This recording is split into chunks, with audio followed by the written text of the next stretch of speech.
Timothy Chalamet, shimmy ya, shimmy ya. All the best people are crazy. All the best people are. What's up, crazies? My name's Jessie, and welcome back to my YouTube channel. I'm a digital intermediate engineer, also known as a conforming artist, who spent the last couple of years working in film post-production and can tell you a lot about how movies are made and what to notice while watching them. How we doing today? We doing good?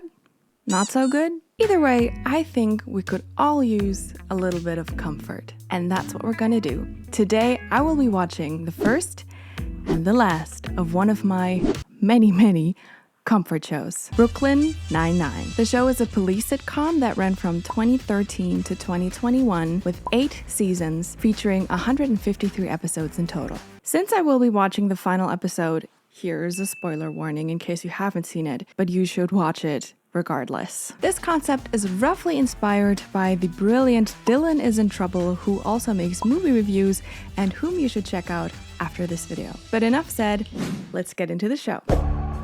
This job is eating me alive. I can't breathe anymore.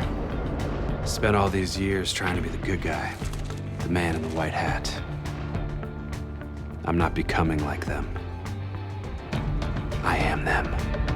Hey, what are you doing, weirdo? So right off the bat, the show sets its tone as being funny and unserious. They took mostly tablets, laptops, and cameras.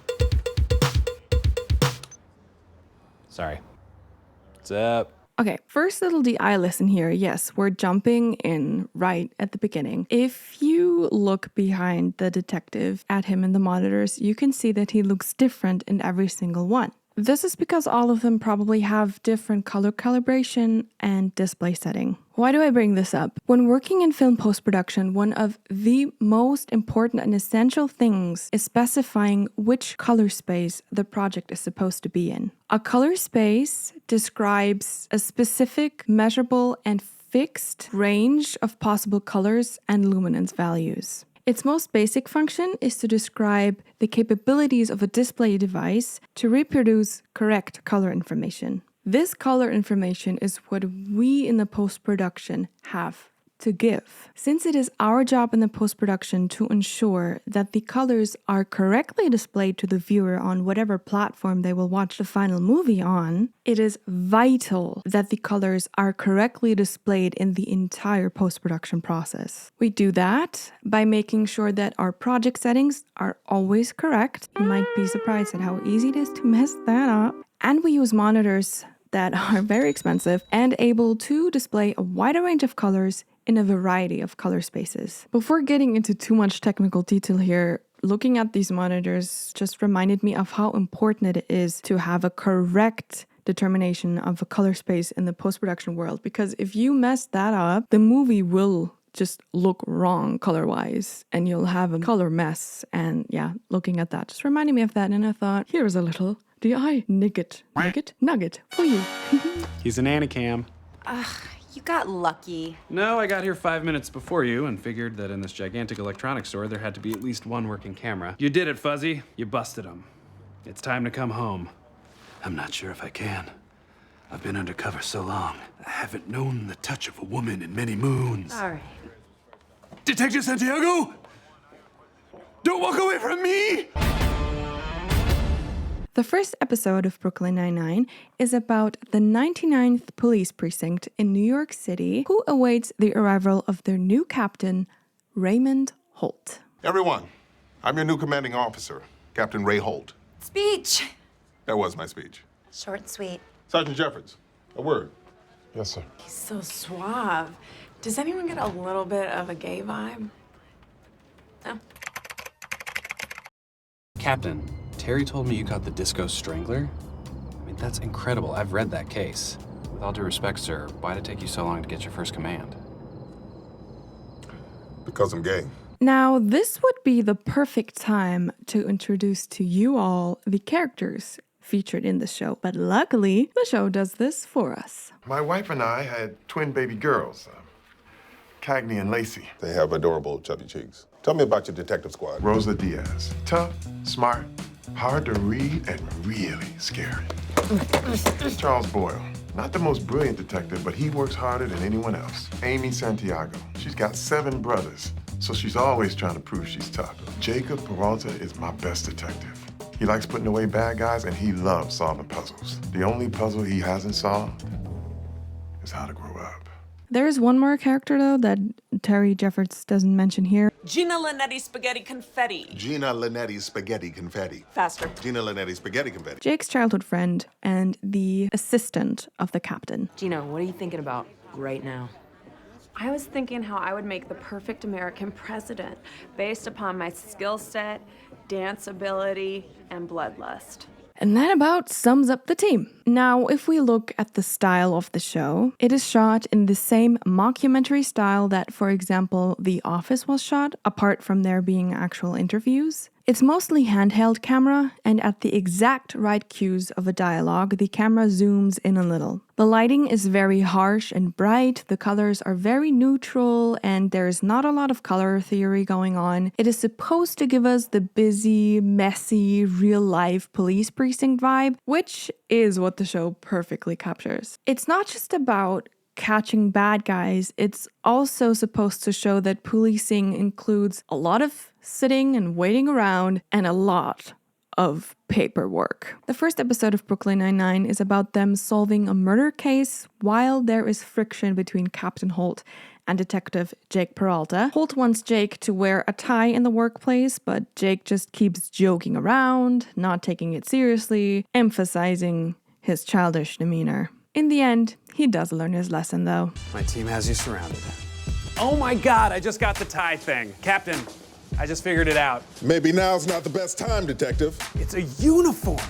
We're a team, and the tie is a part of that team's uniform, right? And thus begins his journey of growing up over the next 8 seasons. One of the things I love most about this show, besides it being full of hilarious moments and genius writing, is the growth that every character goes through. It's in a natural way, and each character makes it at their own pace, and it makes sense. There are enough shows out there where the characters behave so the plot makes sense, and not that the plot behaves so the character makes sense. I hate when they do that, when they give the characters like a completely 180, and then they just behave completely opposite of who they introduce them as. Tell me why. Here, the characters always act in a way that makes sense to them, even as they develop and grow and change. It's always in a space that makes sense for the character. It's very hard to write that, but the writers, they just did that perfectly here. The show also, even though it's a comedy, does not shy away from addressing serious topics such as coming out, racism against the Black community, or women's safety. They always handle these things very respectfully, with tact and a sincere mindfulness, while still being able to bring comedic relief to the situation. And that is a difficult line to walk, but they walk it. They slay it. Moving on to the last episode, very fittingly called The Last Day. So, to set the scene, Jake and Amy have married and a son named Mac. Charles is in a committed relationship and has an adoptive son named Nikolaj. Nikolaj. Why don't you just call him Nick? Nick. All right, now you're ruining the moment. Rosa has come out as bi and left the force to pursue a career as a PI. Gina left the show after season 5 and became a famous internet celebrity. Terry made it to lieutenant and will be the new captain of the 9-9 because Captain Holt has been appointed commissioner. Also, one important thing to know is every Halloween, the team takes part in this elaborate heist inside the precinct where they all steal like one specific object to prove who the most amazing human / genius of them is. It's always very fun. So this last episode is about a final heist before they go their separate ways. Morning, honey. Oh! What the hell are you doing? It's Holt and Amy's last day, so we're having a final heist. It's heist day! Nico, time for school. It's heist day, Charles! Where's Nikolaj? She's crying in the closet. Gotta go! Crying in the closet? Sounds like me. For Captain Holt and Amy's last day, I've been granted permission to throw a final non-holiday associated heist. But before we begin, I'd like to say a few words. These last 8 years have been some of the best of my life. I will always cherish our time together. So the first thing I noticed immediately is the difference in the color grading. The first season was much more muted. Here, they put more saturation in the colors and also added a bit of a vignette here and there. It still has the office feel, just cleaner and more aesthetically pleasing. The lighting is also much softer compared to the first season, and the camera is a little less shaky while still keeping the handheld feature and the zooms. It's like not only did the characters grow, but also the budget. We flash back 12 days before the heist, where Jake tells Amy about all of his elaborate ideas on how to win the final heist. It's an amazing plan, babe. Thank you very much. And everyone's gonna be so shocked when they find out the big surprise that I'm leaving the 9-9. What did you just say? I don't understand. Well, for weeks we've been trying to figure out how you can do your new job and still have us be there for Mac as much as we want, and I really think this is it. You know I was scared about having kids because I didn't want to be like my dad. But if I do this, I have a chance to be the exact opposite. But you love being a detective. It's all I ever wanted to be, until now. All I care about is what's best for our family. And Ames, this is it. You really think you'll be happy? I don't want you to give up your dream job just for me. I have a new dream job now. Trust me, I wouldn't say it if I didn't mean it. I love you. I love you too.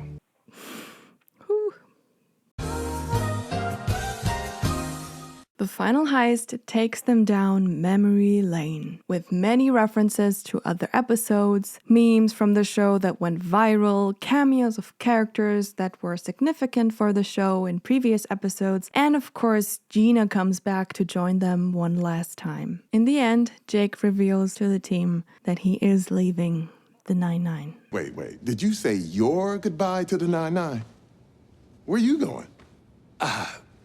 Well, I was hoping that this would be a more dramatic moment accompanied by fireworks, but I'm leaving the NYPD. You are? What? Seriously? For real? Yeah, today was my last day. After the heist is over, they all sit together and reminisce about the past 8 years. I think I just wanted a big dramatic moment so that I wouldn't feel sad, because goodbyes are inherently sad. They mean that something's ending, and this one is especially sad, because what we had was so great. Rosa and Amy share a beautiful moment. It's crazy you're leaving. We spent a lot of time here. Yeah, we did. I'm really happy it was with you. Same here. I love you. I love you too. And Holt comes up to talk to Jake. So, you're leaving. It must have been a hard decision. Honestly, it wasn't. It's funny. On my first day here, I asked Jeffords to tell me about everyone. Told me you were a great detective, but the one thing you couldn't figure out was how to grow up. Well, I think you finally figured it out. Well, thank you, sir. I couldn't have done it without you. Over the years, you've sometimes referred to me as something of a father figure. Did I? I didn't realize that. But I want you to know, if I had a son, and he had turned out like you, I would be very proud of him.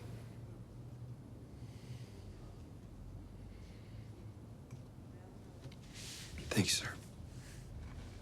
Wow. Wasn't expecting to get this emotional. Me neither. So long, 9-9. Hey, what are you doing? You can't turn off the lights at a working police precinct. Right, sorry. Got caught up in my own thing.